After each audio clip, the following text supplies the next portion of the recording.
Opogore nyakore Ramogi ka wachako moko kuom wechego mabende podi otudore kod chal mar arita kwe en ni Ogai manyien mar obila Japhet Koome ogolo chik ne ji manigi bunde e tok chik mondo mi oduoka bunde go ne obila. Koome bende ochuogo aputa moro mabende biro telo ne chenro mag keto arita kwe e kaunti ma Nairobi.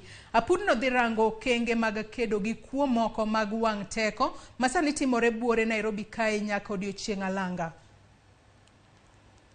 Yeyote ambaye anatisha wananchi, anaweka woga kwa wananchi, kutembea na visu, huyo tutamhudumia. Maofisa wetu kama vile nilisema juzi, tumewafunza kule Kiganjo na college yetu ya Embakasi zote mbili njia ya kutumia bunduki. Imeelezwa vizuri kwa kisheria, kwa sheria, wakati polisi anaruhusiwa kutumia bunduki.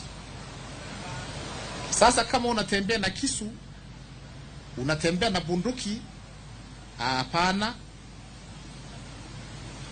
Bunduki sisi unatembea nayo, hiyo ni ya kudhuru mwingine. Kwa hivyo tutakushughulikia vile takikana kisheria. We seek to have a city of order and dignity, hope and opportunities. And that order means everybody knowing the rules and abiding by those rules.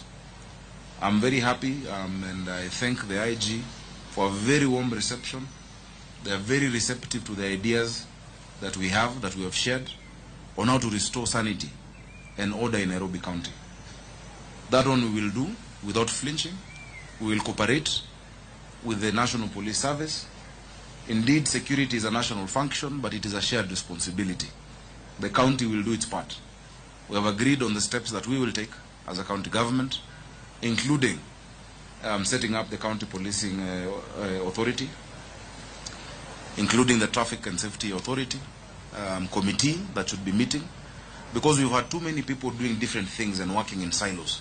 We all serve the same people, and I'm glad that that is the spirit I found here, that we all care about the safety and security of the 5 million plus people of Nairobi, as well as our visitors who come to see us in this great county.